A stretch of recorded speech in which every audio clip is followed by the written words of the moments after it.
आज हमारे पास एक बहुत ही छोटा लेकिन काफ़ी दमदार सोर्स है। ये एक सरकारी प्रक्रिया के बारे में है जिसका नाम सुनने में बड़ा भारी भरकम लगता है। स्पेशल इंटेंसिव रिवीजन या एसआईआर, जो हमारे वोटर लिस्ट से जुड़ा है। तो आज का हमारा मिशन है इस तकनीकी से लगने वाले शब्द की परतें उतारना। हम समझेंगे कि ये आखिर है क्या, क्यों किया जाता है और ये उस आम वोटर लिस्ट अपडेट से कैसे अलग है जिसके बारे में हम हर साल सुनते हैं। चलिए इसमें उतरते हैं। बिल्कुल। और ये समझना इसलिए ज़रूरी है क्योंकि ये सिर्फ कोई एडमिनिस्ट्रेटिव प्रोसेस नहीं है। ये असल में हमारे चुनाव की निष्पक्षता की नींव का एक बहुत बड़ा पत्थर है। जैसा कि सोर्स भी कहता है, इसका सीधा साधा मकसद है वोटर लिस्ट को शुद्ध, अद्यतन और त्रुटि रहित बनाना। सुनने में आसान लगता है, पर यह काम बहुत बड़ा है। अच्छा, तो चलिए यहीं से शुरू करते हैं। जब हम कहते हैं स्पेशल इंटेंसिव रिवीजन, तो इसका मतलब क्या है? सोर्स इसे कहता है मतदाता सूची की गहन, विशेष और समयबद्ध पुनरीक्षण प्रक्रिया। पर गहन से यहाँ क्या मतलब है? यहाँ गहन और विशेष शब्द ही सारी कहानी कहते हैं। सोर्स में इसकी अंग्रेजी परिभाषा है a comprehensive and systematic revision. Comprehensive मतलब हर एक पहलू की जांच।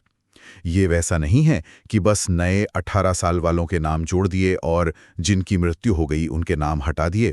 नहीं, इसका मतलब है पूरी की पूरी लिस्ट को शुरू से आखिर तक खंगालना, एक एक नाम, एक एक पते की फिर से जांच करना। आप इसे वोटर लिस्ट का एक पूरा फॉरेंसिक ऑडिट समझ सकती हैं। फॉरेंसिक ऑडिट, ये शब्द तो इसे एक अलग ही लेवल पर ले जाता है। तो इसका मतलब ये है कि चुनाव आयोग मानकर चलता है कि लिस्ट में गड़बड़ियां हो सकती हैं और उन्हें जड़ से साफ करना है। और इसके उद्देश्य भी सोर्स में साफ साफ दिए गए हैं। पहला तो यही कि सभी योग्य मतदाताओं के नाम जोड़ना। हाँ, और दूसरा उद्देश्य ठीक इसका उल्टा है, लेकिन उतना ही जरूरी, यानी मृत, कहीं और शिफ्ट हो चुके या किसी भी वजह से अयोग्य हो चुके लोगों के नाम हटाना। एक मिनट, यहाँ मुझे एक सवाल पूछना है। ये नाम हटाना इतना जरूरी क्यों है? क्या ऐसा असल में होता है कि कोई किसी मृत व्यक्ति के नाम पर वोट डाल दे? ये प्रक्रिया इस तरह की धोखाधड़ी को कैसे रोकती है? ये बहुत अच्छा सवाल है। देखिए, फर्जी वोटिंग या इंपर्सनेशन का खतरा हमेशा बना रहता है। अगर लिस्ट में 100 ऐसे नाम हैं जो अब उस पते पर रहते ही नहीं या जिनकी मृत्यु हो चुकी है, तो ये एक तरह का खुला दरवाजा है धांधली के लिए। कोई भी इसका फायदा उठा सकता है। और सोचिए, इसका असर क्या होता है। अगर एक विधानसभा क्षेत्र में सिर्फ 200 फर्जी नाम भी हैं, तो वो पूरे चुनाव का नतीजा पलट सकते हैं, जहां हार जीत का फासला बहुत कम होता है। तो ये सिर्फ लिस्ट साफ करने की बात नहीं है, ये सीधे सीधे सत्ता के समीकरण को प्रभावित करने वाली बुनियाद को मजबूत करने जैसा है। समझ गई। तो ये एक तरह से सिस्टम में मौजूद घोस्ट एंट्रीज को हटाने का अभियान है। और तीसरा उद्देश्य है गलतियों को सुधारना, जैसे नाम की स्पेलिंग, पता वगैरह।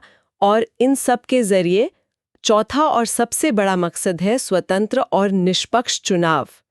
ये सब सुनने में तो बहुत मजबूत लगता है, लेकिन ये इतनी बड़ी प्रक्रिया है कि हर साल तो नहीं हो सकती।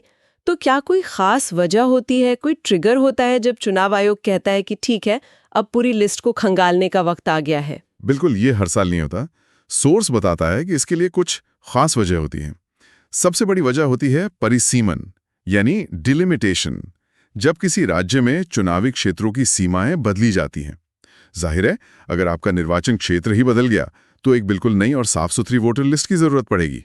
और इसके अलावा दूसरी वजह हो सकती है कि बहुत लंबा समय बीत गया हो और चुनाव आयोग को लगे कि लिस्ट में बहुत सारी गड़बड़ियां जमा हो गई हैं, जिन्हें एक रूटीन अपडेट से ठीक नहीं किया जा सकता। या फिर किसी बड़े चुनाव से ठीक पहले पूरी प्रक्रिया पर विश्वास जगाने के लिए भी ईसीआई यानी भारत का चुनाव आयोग ऐसा करने का निर्देश दे सकता है। तो इसका फैसला जरूरत के आधार पर होता है, किसी फिक्स कैलेंडर के हिसाब से नहीं। ठीक है। अब आते हैं सबसे दिलचस्प हिस्से पर कि ये जमीन पर होता कैसे है, क्योंकि ये किसी सरकारी दफ्तर में बैठकर कंप्यूटर पर डेटा मिलाने जैसा तो नहीं लगता। सोर्स इसकी एक 5 चरणीय प्रक्रिया बताता है और ये पहला ही कदम सुनकर लगता है कि ये कितना बड़ा काम होगा।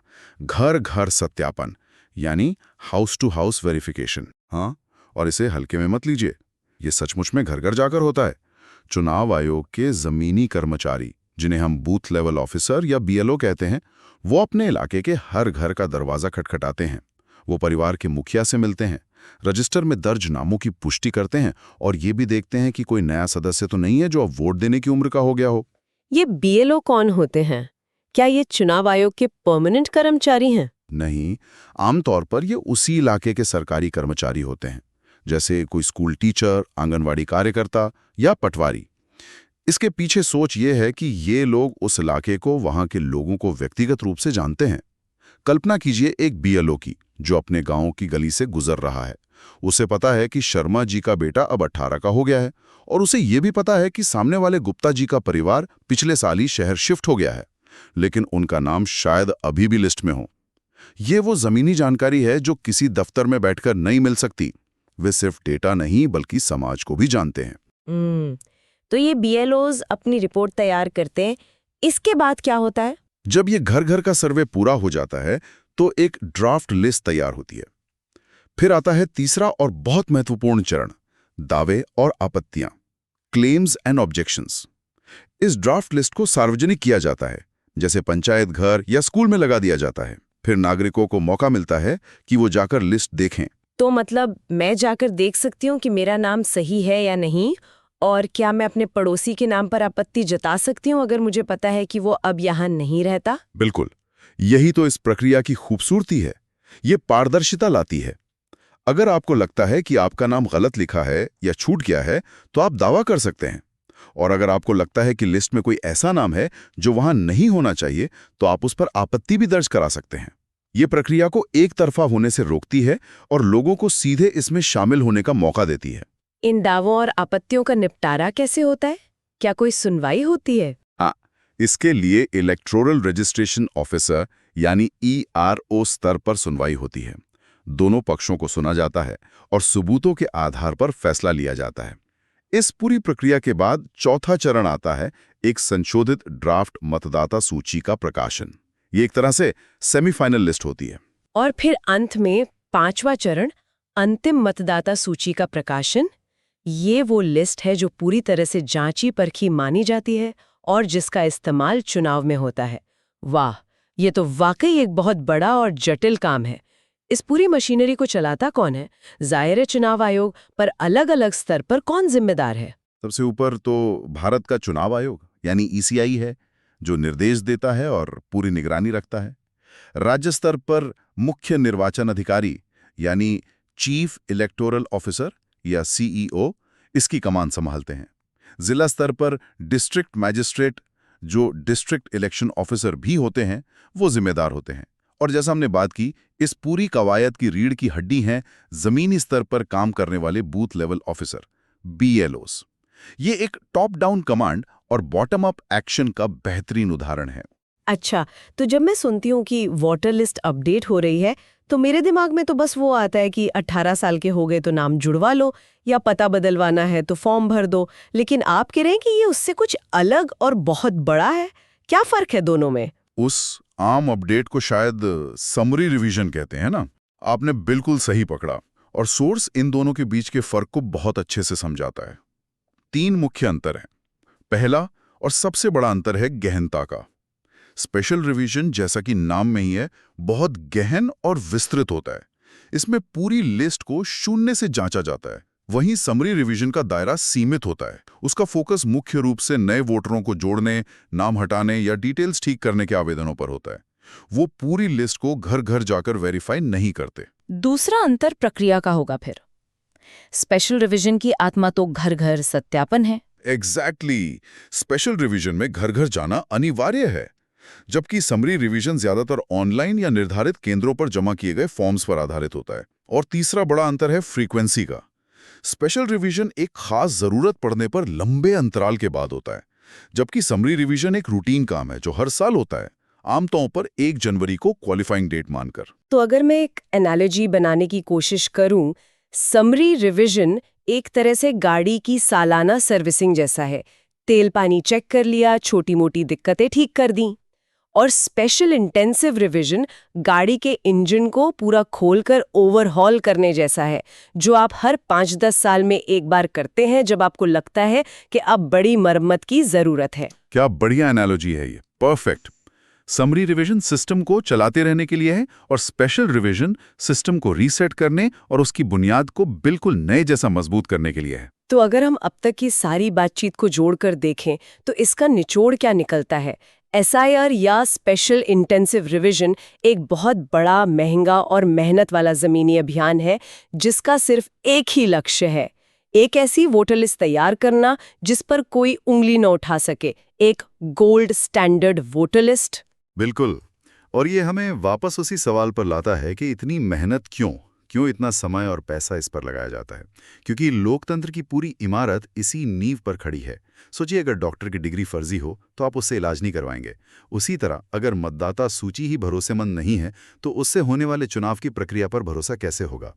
हर एक वोट सही जगह गिना जाए, इसके लिए जरूरी है कि लिस्ट में मौजूद हर एक मतदाता की जानकारी 100% सही हो। ये चुनावी निष्पक्षता की पहली और सबसे जरूरी शर्त है। सही बात है। हमारे सोर्स में एक वन लाइनर भी दिया गया है जो शायद इस पूरी चर्चा का सार है।